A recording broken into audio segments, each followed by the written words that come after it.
வார விடுமுறையொட்டி சிதம்பரம் அருகே பிச்சாவரம் சுற்றுலா மையத்தில் சுற்றுலா பயணிகள் குவிந்திருக்கிறார்கள். இது தொடர்பான கூடுதல் விவரங்களோடு இணைகிறார் செய்தியாளர் பிரசன்னா. விவரங்களை பதிவு செய்யலாம்.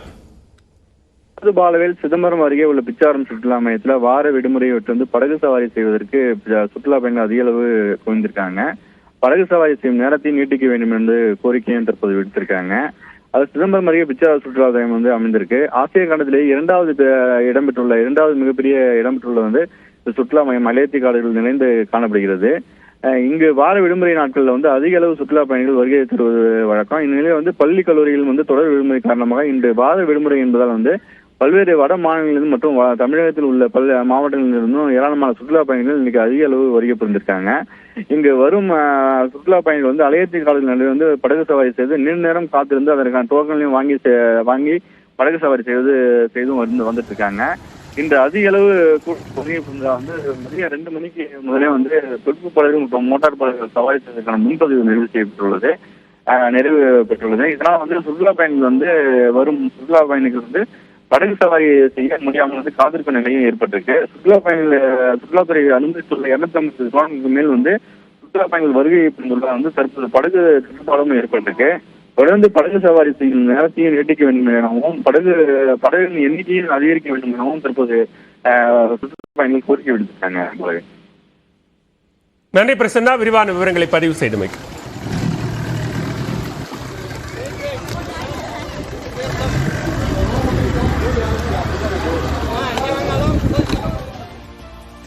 வார விடுமுறையொட்டி கொடைக்கானலில் குவிந்த சுற்றுலா பயணிகள் குடும்பத்தினருடன் ஏரியில் படகு சவாரி செய்து மகிழ்ந்தனர்.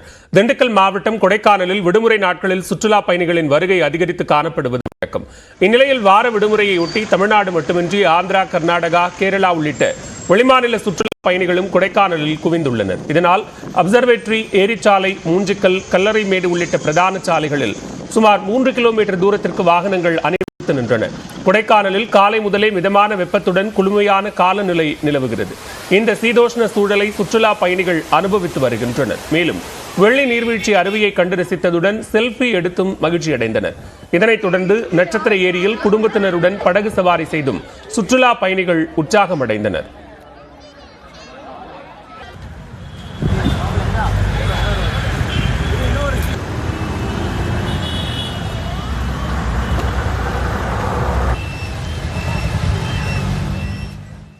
கொடைக்கானல் பிரெயின் பூங்காவில் மலர் கண்காட்சி இன்றுடன் நிறைவடைய உள்ள நிலையில் வண்ண மலர்களை காண சுற்றுலா பயணிகளின் கூட்டம் அதிகரித்து காணப்பட்டது. திண்டுக்கல் மாவட்டம் கொடைக்கானலில் பிரெயின் பூங்காவில் 61வது மலர் கண்காட்சி மற்றும் கோடை விழா கடந்த 17ஆம் தேதி தொடங்கியது. மலர்களால் அலங்கரிக்கப்பட்டுள்ள சேவல், மயில், வீடு, 360 டிகிரி செல்ஃபி பாயிண்ட் மற்றும் மாடங்களில் இடம்பெற்றுள்ள வண்ணமயமான மலர்கள் பார்வையாளர்களை கவர்ந்திருக்கும் வகையில் அமைந்தது. இதனுடன் கோடை விழாவில் சுற்றுலா பயணிகளை மகிழ்விக்கும் விதமாக நடத்தப்பட்ட பல்வேறு கலை நிகழ்ச்சிகள் மற்றும் விளையாட்டுப் போட்டிகளில் ஏராளமானோர் பங்கேற்று பரிசுகளை வென்று மகிழ்ந்தனர். 10 நாட்களாக நடைபெற்ற இந்த மலர் கண்காட்சியின் நிறைவு நாளான இன்று சுற்றுலா பயணிகள் வருகை வழக்கத்தை விட அதிகரித்தது. கோடை விழாவில் பரதநாட்டியம் உள்ளிட்ட கலை நிகழ்ச்சிகளையும் சுற்றுலா பயணிகள் கண்டு ரசித்தனர்.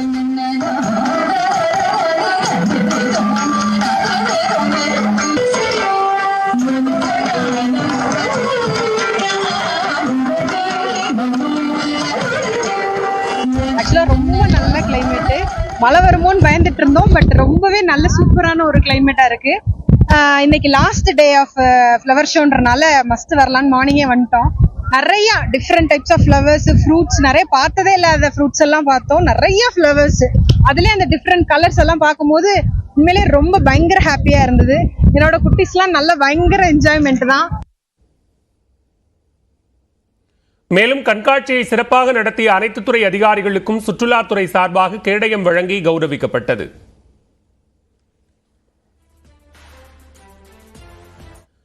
ஏற்காட்டில் சுற்றுலா பயணிகள் குவிந்திருப்பதால் மலைப்பாதையில் 5 கிலோமீட்டர் தொலைவுக்கு வாகனங்கள் அணிவகுத்து நிற்கின்றன. இத்தொடர்பான கூடுதல் விவரங்களோடு இணைகிறார் செய்தியாளர் கோகுல். விவரங்களை பதிவு செய்யலாம். சேலம் மாவட்டம் ஏற்காட்டில் ஒரு குளிர்ச்சியான சீதோஷண நிலை நிலவுவதனால் எனவே ஏராளமான சுற்றுலா பயணிகள் ஏற்காடு வந்து கொண்டிருக்கிறார்கள்.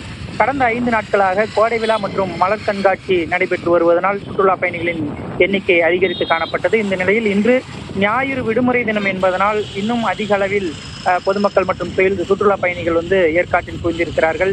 அது மட்டுமல்லாமல் மலர் கண்காட்சி மற்றும் மேலும் 4 நாட்களுக்கு மலர் கண்காட்சி நீடிக்கப்பட்டிருந்தாலும் கோடை விழாவினுடைய நிறைவு நாள் நிகழ்ச்சியும் தற்பொழுது நடந்து கொண்டிருக்கிறது. மாவட்ட ஆட்சியர் மற்றும் பல்வேறு துறையை சார்ந்த அலுவலர்கள் என ஏராளமானோர் ஏற்காட்டில் குவிந்திருக்கிறார்கள். சுற்றுலா பயணிகளும் அதிக அளவில் குவிந்திருப்பதனால் ஏராளமான வாகனங்கள் ஏற்காட்டில் ஒரு போக்குவரத்து நெரிசல் ஏற்பட்டிருக்கிறது. குறிப்பாக சேலத்திலிருந்து ஏற்காடு செல்லும் மலைப்பாதையில் கிட்டத்தட்ட ஒரு 5 கிலோமீட்டர் தூரத்திற்கு வாகனங்கள் அணிவகுத்து நிற்கக்கூடிய காட்சியை நம்மால் காண முடிகிறது. இந்த வாகனங்கள் குறிப்பாக கார் மற்றும் வேன் உள்ளிட்ட சுற்றுலா வாகனங்கள் ஏற்காட்டிலிருந்து சேலம் வருவதற்கு வேறு மாற்றுப்பாதை குப்பனூர் வழியாக செல்லும் வழியில் போக்குவரத்து மாற்றம் செய்யப்பட்டிருந்தாலும் கூட இந்த வழியில் தற்போது சேலத்திலிருந்து ஏற்காடு செல்லக்கூடிய பாதை ஒரு வழி பாதையாக இருந்தாலும் கூட ஏராளமான வாகனங்கள் அணிவகுத்து நிற்கிறது. அந்த அளவுக்கு சுற்றுலா பயணிகளினுடைய எண்ணிக்கை அதிகரித்திருக்கிறது.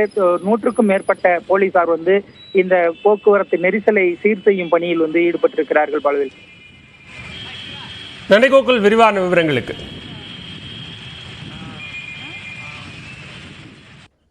சேலம் மாவட்டம் ஏற்காட்டிற்கு 300 ரூபாய் கட்டணத்தில் இயக்கப்படும் பேக்கேஜ் பேருந்து சேவை மேலும் 4 நாட்களுக்கு நீட்டிக்கப்படுவதாக அறிவிக்கப்பட்டுள்ளது. 47வது ஏற்காடு கோடை விழாவில் மலர் கண்காட்சி மட்டும் 30ஆம் தேதி வரை நீட்டிக்கப்பட்டிருப்பதால் அதுவரை சிறப்பு பேருந்து பேக்கேஜ் பயணம் செயல்பாட்டில் இருக்கும் என்று தெரிவிக்கப்பட்டுள்ளது. அரசு விரைவு போக்குவரத்து கழக முன்பதிவு மையம், இணையதளம் அல்லது செயலி வாயிலாக பயணிகள் முன்பதிவு செய்ய ஏற்பாடு செய்யப்பட்டுள்ளது. சேலம் மத்திய பேருந்து நிலையத்திலிருந்து காலை 8:30 மணிக்கு புறப்படும் ஏற்காடு பேக்கேஜ் பேருந்து பயணம் இரவு 8:45 மணிக்கு மீண்டும் சேலம் வந்தடையும். விடுமுறை நாளையொட்டி தென்காசி மாவட்டம் குற்றால அருவிகளில் சுற்றுலா பயணிகளின் கூட்டம் நிரம்பி வழிந்தது. பேரருவி, ஐந்தருவி, சிற்றருவி, பழைய குற்றால அருவியில் சுற்றுலா பயணிகள் ஆனந்தமாக குளித்து மகிழ்ந்தனர். குளிர்ச்சியான காற்றுக்கிடையே மிதமான வெயில் நிலவியதால் குடும்பமாக அமர்ந்து பேசிக்கொண்டு பொழுதை கழித்தனர்.